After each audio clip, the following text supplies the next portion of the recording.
आज आपको मालूम है कि कोरोना की दूसरी लहर बहुत बुरी तरीके से पूरे भारत में फैली हुई है और ऐसा कोई भी घर नहीं बचा है जहां पे कोरोना को रोगी ना मिले। इस कोरोना के कारण जो रोगी हैं उनके फेफड़ों को बहुत नुकसान पहुंचता है और वो पूरी क्षमता से सांस नहीं ले पाते हैं। ठीक होने के बाद भी जो रोगी घर पे आ जाते हैं और एक्सरसाइज नहीं करते हैं तो आप देखते हैं कि बहुत से रोगी दोबारा हॉस्पिटलाइज होते हैं और उनमें फेफड़े के कॉम्प्लिकेशंस और ब्लैक फंगस के कॉम्प्लिकेशन सामने आ रहे हैं। इसका एक ही कारण है कि हम पूरी क्षमता से अपनी सांस को लेते और छोड़ते नहीं।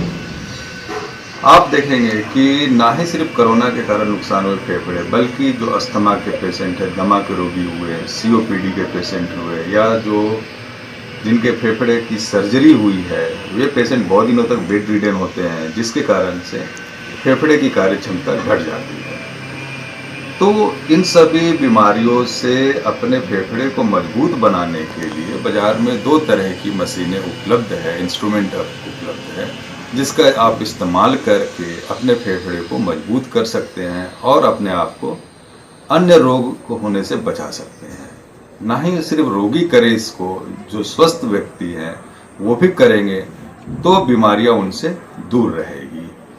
तो पहली आती है एक ट्राइफ्लोर स्पाइरोमीटर, जिसमें आप देखेंगे कि 3 बॉल्स हैं और आप ये जब लेते हैं, खींचते हैं सांस को और छोड़ते हैं तो ये बॉल्स तीनों ऊपर जाते हैं। ये आपको बतलाता है कि कितनी आपके फेफड़े की कार्य क्षमता है। जैसे कि अगर पहले बॉल जो ऊपर जाता है तो ये आपका 600 सीसी का वॉल्यूम लेता है। तो इस तरह से जब फाइनली तीनों बॉल ऊपर चले जाएंगे तो 1200 सीसी 1200 सीसी का पर सेकेंड का आपका कैपेसिटी बढ़ जाता है। दूसरा जो आप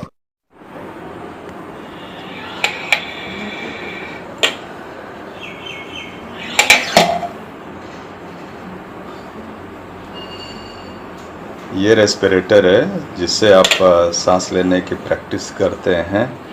ये तीनों उठना चाहिए। उठने के बाद इन तीनों को कुछ समय तक रोकना चाहिए, इससे लंग की कैपेसिटी पूरी बढ़ती है।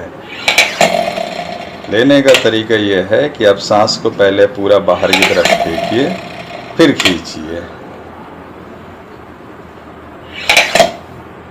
है इंसेंटिव स्पाइरोमीटर इसको कहते हैं या कोच 2 स्पाइरोमीटर कहते हैं।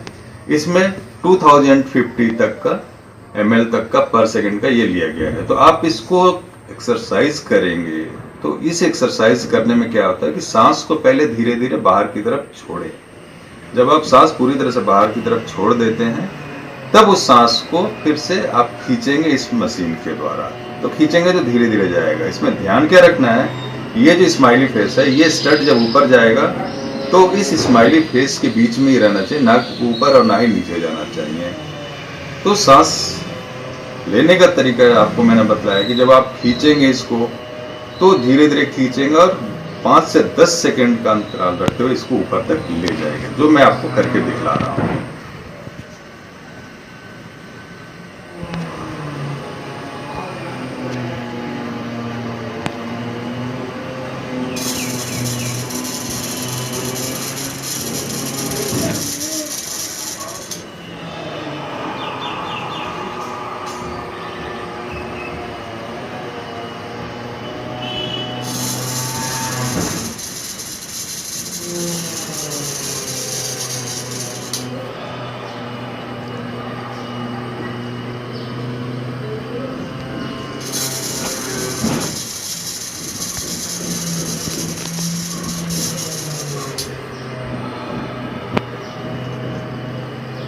इस एक्सरसाइज को करने के लिए सबसे बढ़िया बात है जब आप सांस को बाहर की तरफ छोड़ें तो पेट अंदर की तरफ जाना चाहिए और जब सांस लें तो पेट बाहर की तरफ होनी चाहिए। तो जब ये प्रोसेस में हम सांस को लेंगे और छोड़ेंगे तो इससे क्या होता है कि फेफड़े के सारे लोब्स जो होते हैं, जिसको एल्वियोलाई कहते हैं, जहाँ पे गैस का एक्सचेंज होता है, वो पूरी तरह से खुलेंगे और खुलने की वजह से आप बहुत सी बीमारियों से दूर हो